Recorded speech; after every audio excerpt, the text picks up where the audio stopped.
Wax program with Fibber McGee and Molly.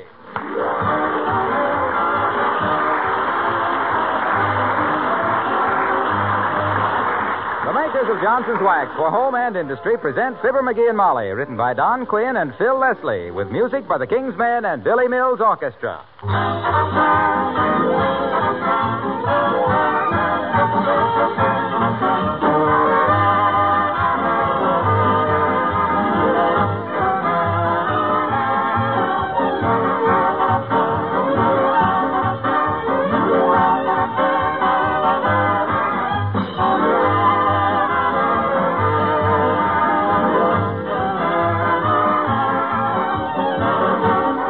Not many people are buying new linoleum today because there's a limited amount available. But in over 1 million homes, linoleum floors are being kept new-looking with Johnson's self-polishing Glow Coat. Not only new-looking either, because the regular use of Glow Coat, they will last 6 to 10 times longer. That would be reason enough for you to try Glow Coat on all of your linoleum surfaces, kitchen, front hall, bathroom, or bedrooms, wherever you have any variety of linoleum or asphalt or rubber tile. This is, of course, another reason for Glow Coat's great popularity. It's so easy to use. The story is simply this: apply and let dry. There's no rubbing or buffing because Glow Coat is self-polishing. It's very easy to keep a glow-coated floor spotless, too. Spilled things are wiped up in a jiffy. The protective Glow Coat film is tough, uniform, always the same. And the Johnson name on the package is your guarantee of dependability.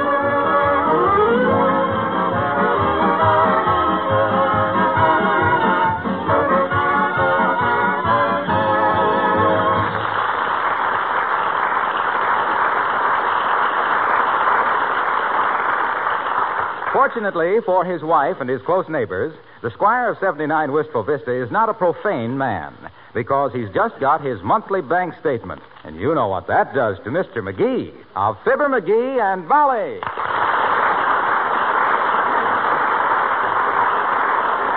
Of all the dirty second-carding, dice-loading, figure-juggling shysters, I hereby award the silver chisel with 2 oak leaves to the Fourth National Bank. Oh, dear, every month the same thing. What have they done now? Look at this bank statement. Just look at it. They disagree with my figures again. They say my balance is $34.12. According to my check stubs, it's $35.62. They're jipping me $1.50. Maybe you wrote a check and forgot it, dearie. Impossible. I got a memory like an elephant. Yeah, and just as highly overrated.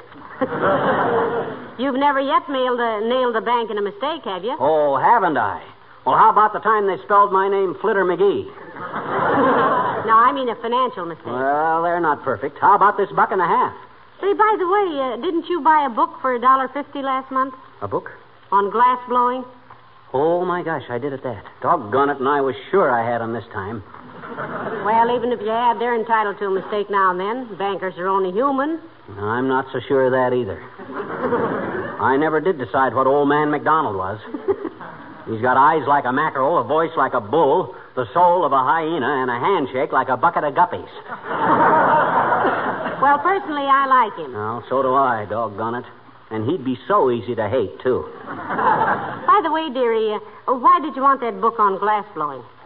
Oh, I had an idea to make some cute Christmas presents. Oh? I was going to blow some glass ships with bottles inside of them. It didn't work out right. You ought to buy a book on how to blow money.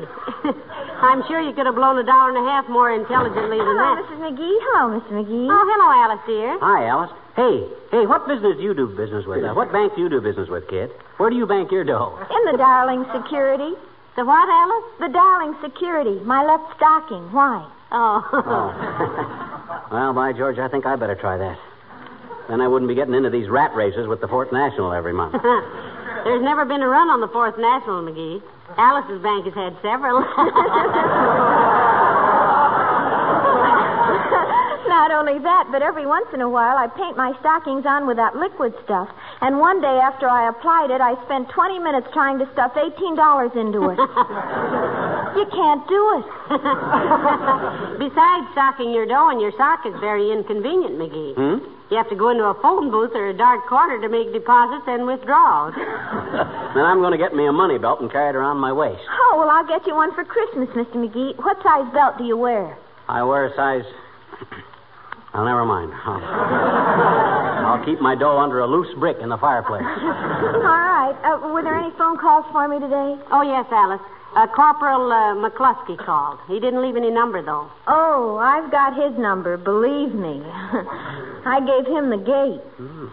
When I was a girl, Alice, I made it a point never to break up with a boy till after Christmas. And you're not whistling Dixie, baby. You were the sweetest girl in Peoria during November and December. But what a whim of iron in January. Well, it won't do any good with McCluskey. He said when he was a child, he got stuck in a chimney, and ever since then, he's had Santa claustrophobia. Oh. But if he calls again, find out where I can call him back, and then hang up on him. Thanks very much.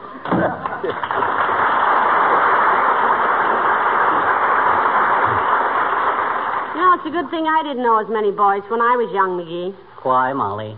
Well, if I'd have had any basis for comparison, I probably wouldn't have married you, and think what I'd have missed. Oh, I don't know, Tootsie. You might have married $1 million and had a string of yachts and a summer home at Snob Harbor. I did better. I married 1 million laughs, one of them being a hearty snicker at Morgenthau. Well, you know me, kid. I'd rather be a riot than be president.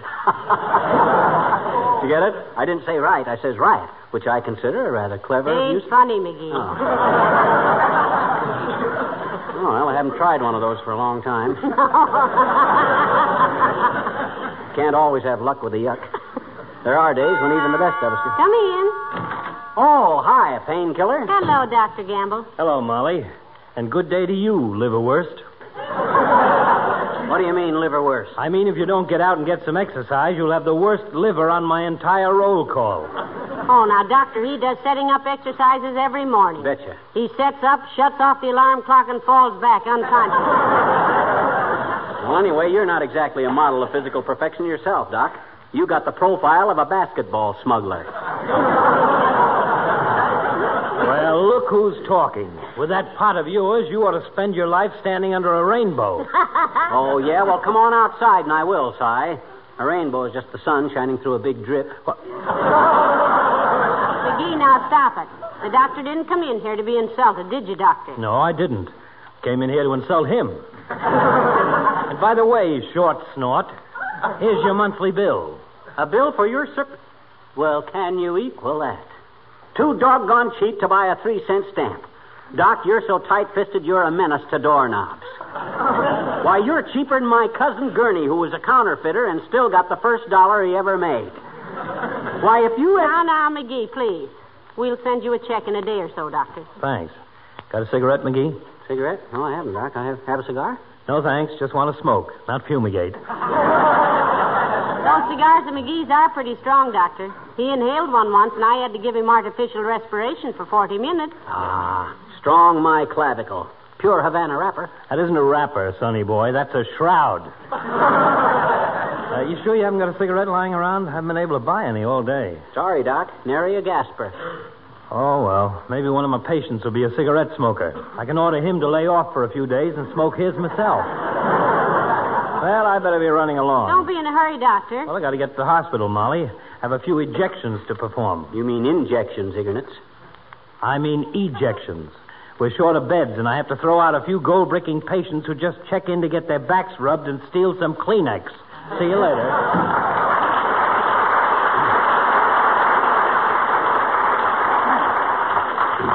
Isn't he a sweet old character?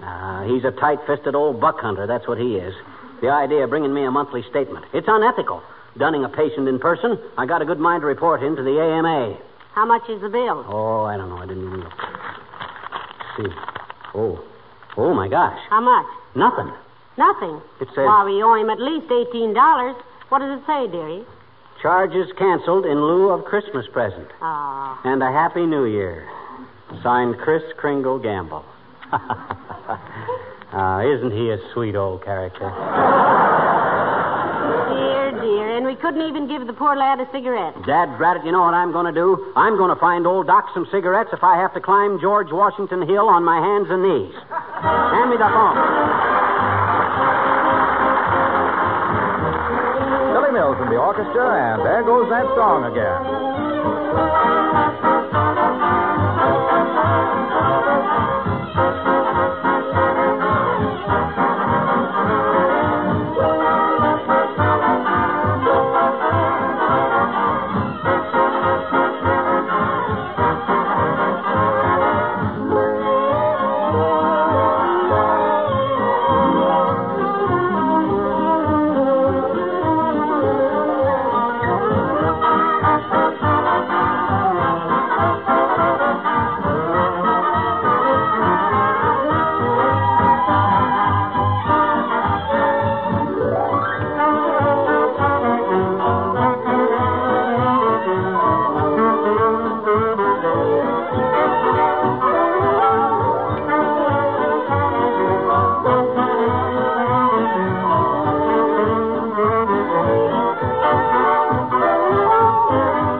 Have you found out yet where you can get the doctor some cigarettes, McGee? No, and I've called every drugstore and tobacco shop in town. Can't find any cigarettes anyplace. Heavenly days, I'd like to have a package myself.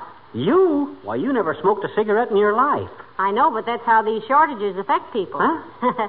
If somebody started a rumor that there was going to be a shortage of war bonds, why, every town in the country would buy over its quota. Unquota. Well, I still got one ace in the hole to get good old Doc some cigarettes. And this is my last phone call. Hello, operator. Give me radio station WDIS. That you, Mert? Oh, dear. How's every little thing, Mert? There's What's that, Mert? Your kid sister. Went to the waves last week. Oh, good for her, McGee. How old is she? 11. She went fishing with her father and fell out of the boat. What's that, Mert? Okay, connect me. What's the radio station got to do with getting cigarettes for... Hello, WVIS? Let me speak to Mr. McClure, please. Yeah. Hello, Paul. Fibber McGee speaking. Remember? Oh, sure you do, Paul. Went to school with you in Peoria. Huh? You didn't? He didn't what? Says he never went to school in Peoria. Well, where did you go to school, Paul? Libertyville, Illinois. Well, I'm afraid you got me confused with somebody else, Paul. I never been in Libertyville. This is as far-fetched a way to get cigarettes as I look, ever... Paul, how's chances of getting on that quiz program of yours tonight? That Smokes for Folks. The one you give cigarettes away on it. I begin to see. Yeah, that's the one. Huh? Oh, I see. Yeah. Huh? Okay, I'll be there. 6:45. Okay, McTavish. Thanks. You see, Molly, that's what it takes to get things. Brains and brass. But... Got to get down there at 6:45. We'll get supper downtown someplace after the show, and yes, all I got to do is answer a few quiz questions, and boom, they hand me a carton of cigarettes. But... I always wanted a chance to make a monkey out of some of those experts. Offered to go on information, please, once, but they never answered. For a show with such a polite title, they're awful bad-mannered with their mail. But... What were you saying? Never mind. I should have saved those butts for Dr. Gamble. Well, get your hat, kiddo. We haven't got much time. I better tell Beulah we'll be out for dinner. Beulah! Oh, Beulah! Roger.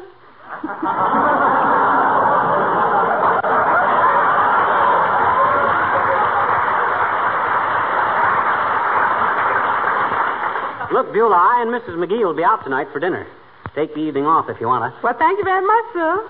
But you remember you asked me for chicken and dumplings tonight, and they're as highly unappetizing in a state of frigidity. Well, it's too bad, Beulah, but an emergency has arisen. Okay, ma'am, it sure is a shame to check that chicken and dump them dumplings. Well, put them in that thermos jug and take it home with you, Beulah. And when you get to the neck, think of Mr. McGee. He's sticking his out tonight. In what, I may inquire, way, ma'am? You're going to go on the air tonight, Beulah, at WVIS. Listen in at 7 p.m. Well, strike me pink, if possible. What do you know about acting on the radio, sir? If you get yourself out on a leaf? You mean out on a limb, Beulah? No, ma'am. Sound like his father out in there. Oh, I don't know. Well, to tell the truth, Beulah, he's going to appear on that quiz program, Smokes for Folks. You ever been on one of them whodunits before, sir? No, well, this is a quiz show, Beulah. A whodunit is a mystery. Yes, ma'am. I'm begging your pardon. This one ain't going to be solved to my satisfaction until around 7:30. Don't worry, Beulah. I can handle it. Oh, he's just panting to get at it, Beulah. Well, I hope I can control my breathing when I go up against that microphone. One thing I hate to have is pants in my answers.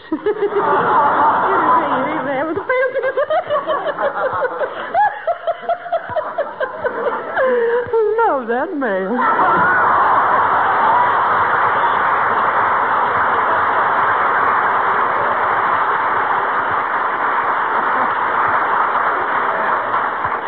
Upstairs and put my face on, McGee. You be sure the heat's turned down. Your cigars are out. Okay.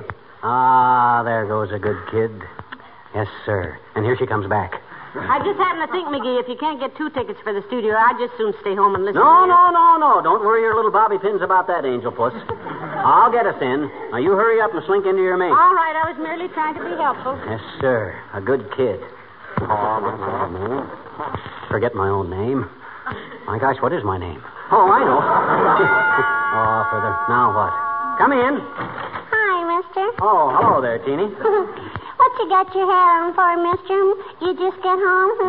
No, I'm just going out, sis. I'm going on the radio tonight. It's a quiz show. Smokes for Folks. Oh, boy, that's wonderful, mister. Gee, you gotta be awful smart for that, I bet you. Yeah, they've been after me for some time to appear, sis, but I finally gave in. My daddy was on the radio once. He was, huh? Hmm? I said he was, eh? He was what? Your daddy was on the radio once. I know it. But he fell off. He what? He fell off. What? He just got on the radio so he could reach the chandelier on account there was a bulb burn out. Oh. Hmm? I said, oh. Oh. Hey, mister, I got a dandy idea, I bet you. Look, let me ask you some questions and see if you can answer them. It'll be dandy practice for you, I bet you. Shall we do it? Shall we? Shall we? Shall we? Well, that's the first constructive thing you ever said, sis. Nothing like a little warm-up. Fire away. Okay. Where does quinine come from? From the bark of the cinchona tree, sis. Oh? Though I understand they can now make it sympathetically in the laboratory. Okay. Now, wait till I write that down, mister. Okay. Second question. Shoot. If you had 6 apples and you had to divide with your brother, so he'd have 2 apples less than you, how many apples would you give him? Why, that's easy. I'd give him 2. Gee, you're awful fast, mister. Sure. My uncle was a lightning calculator, sis. But he miscalculated one day and got struck. Next question. You're funny. Okay. If Farmer Jones had 12 head of mules, and he divided them up among his 3 sons so that one son had twice as many as the other 2 put together, how did he divide them? I got you there, sis. I remember that one from grammar school. One son gets 1 mule, one son gets 3 mules, and the other gets 8. 1, 3, and 8. Yep. Okay, mister. Thanks ever so much. Thanks? For what? Doing my homework for me.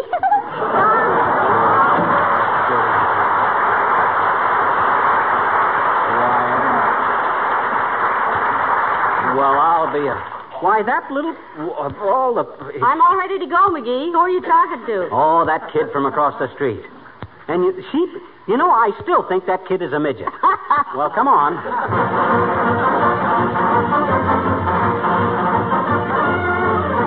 Well, this way, Molly, down the hall here. It's in Studio C. My goodness, aren't you nervous, McGee? No, not a bit. Take your hat out of your pocket and get that handkerchief off your head there. No. Hey, isn't that Harlow over there? Where? The guy standing in the corner reading the paper? I can't see his face. Let's go over there and see. And that's why Johnson's Wax is the finest protection money can buy. The finest protection money can buy. Better underline protection. For floors, furniture, and woodwork. It protects against dust, dirt, dampness. Slight pause here. And keeps things from... Hi, Waxy. Hello, Mr. Wilcox. Don't bother me now, folks. I'm rehearsing for the... Oh, hello there, Molly. Hello, pal. What are you doing here? I'm going to be one of the experts on smokes for folks, Junior. He's doing it to get some cigarettes for Dr. Gamble, Mr. Wilcox. Oh, gee, that's great. But look, if you'll excuse me, I've got to run over this sales talk before I go on the air. Oh. Let me see. Use Johnson's Wax on windowsills, lampshades, luggage. I'd better say or luggage. Yeah. No, that's all right. Windowsills, lampshades, luggage. Johnson's Wax seals the pores of wood and leather against the elements, and, Hey, Fibber, did you say you were on Smokes for Folks? Sure. Why? Well, gee, you've only got a minute to get into the studio. Hurry up. It's right in that door there, Studio C. See you later. Oh, thanks, Junior. Come on, Molly. We'll see what Franklin P. Adams has got that I haven't got, besides a mustache.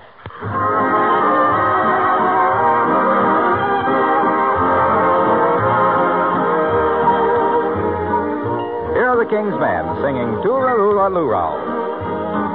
Over in Killarney, many years ago, me mother sang a song to me in tones so sweet and low. Just a simple little ditty in her good old Irish way, and I'd give the world if she could sing that song to me today.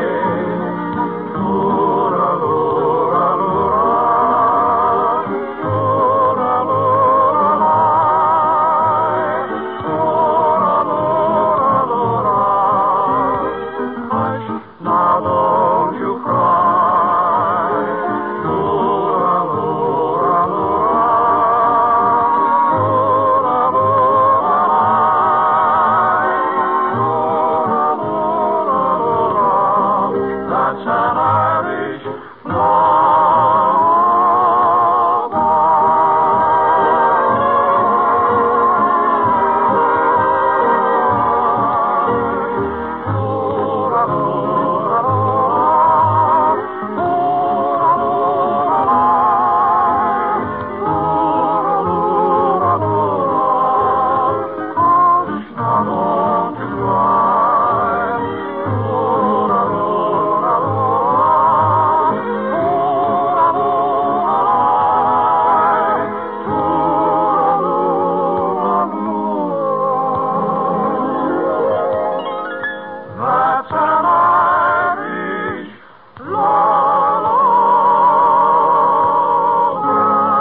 Oh, come now, Mr. McGee. I'm sure you know what state the Statue of Liberty is in. Think now. No coaching from the audience, please. Statue of Liberty. Well, that's on Ellis Island.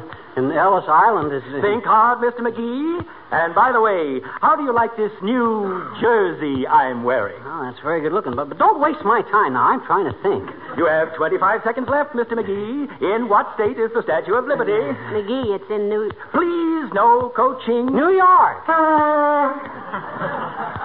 Oh, I'm sorry, Mr. McGee. I think you'll find that the Statue of Liberty is on Bedloe's Island, which belongs in New Jersey. And that gives you a score of 17 against 19 for the other surviving contestant, Mr. Egbert Crabtree. You may sit down for a minute, Mr. McGee. Oh, thanks, Bud. All right, Mr. Crabtree. If you'll select your questions from the old... McGee, you're doing wonderful. Oh, gee, I don't know, Molly. He got me with that fourth question. You mean who wrote the autobiography of Benjamin Franklin? Yeah.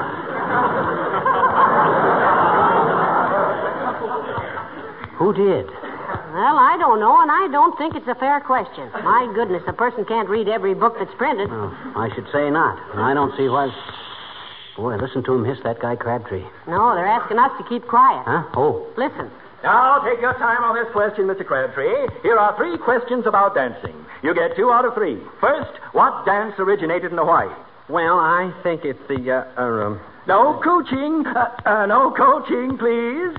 Come, Mr. Crabtree, the dance of Hawaii. What would you do in a grass skirt? Well, I think I'd blush because, see, I'm not...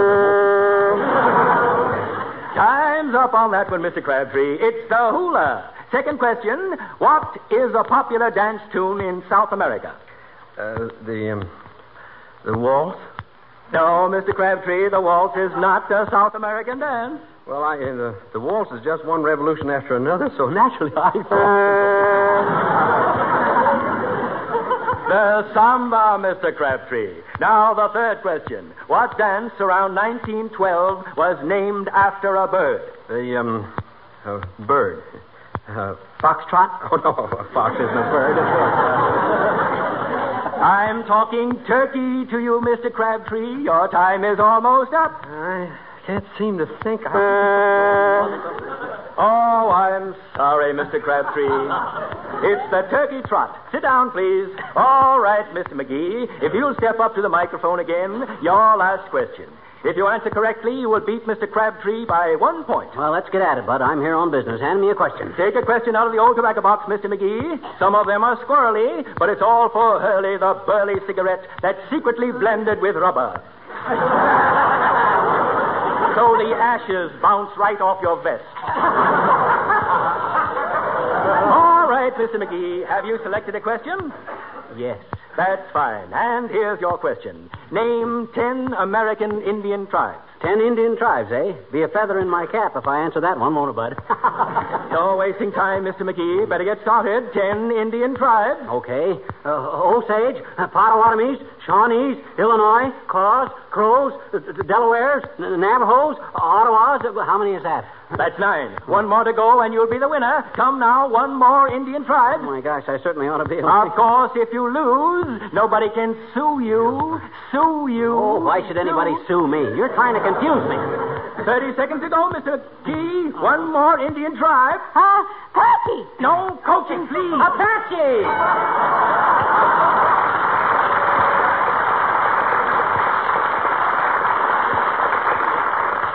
Oh, McGee, you're wonderful. I don't know how you do it. I did it for old Doc Gamble, Molly. But I won him his cigarettes. Oh, boy, oh, boy. By George, when I start out to do Ladies and gentlemen and contestants, the Hurley-Burley Tobacco Company, makers of that fine Hurley-Burley cigarette, the cigarette that's quick on the draw, so round, so firm, so hard to get.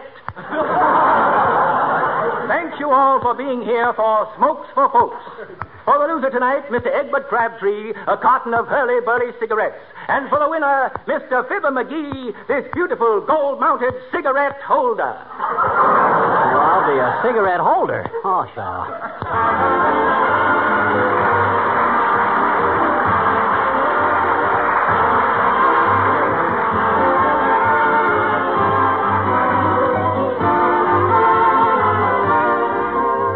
Ladies who read popular fiction must often have come across statements like this.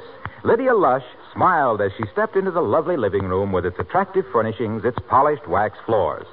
Well, now, not meaning to be funny, why wouldn't Lydia smile when she entered such a beautiful living room? Makes you feel happy to be in beautiful surroundings. And I don't mean expensive ones either. The simplest rooms are more attractive when the surfaces of their floors, furniture, and woodwork are gleaming with wax-polished beauty. Try it yourself, and you'll see what I mean. If it were hard work or expensive to have wax protection, you might have to think twice about it. But Johnson's Wax is so inexpensive that its cost is negligible. And saves you so much work all through the year, you'll gladly give it that first waxing. And besides making your things last longer, it gives you a healthier home, because Johnson Waxed Home is a clean home. Have I said enough? Now do you know why Lydia smiled?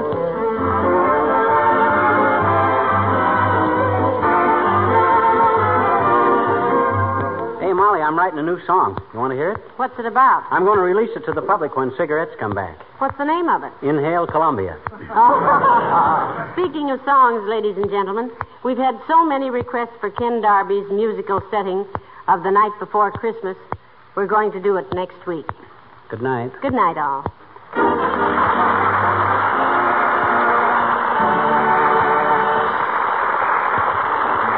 This is Harlow Wilcox speaking for the makers of Johnson Wax Finishes for Home and Industry, inviting you all to be with us again next Tuesday night. Good night.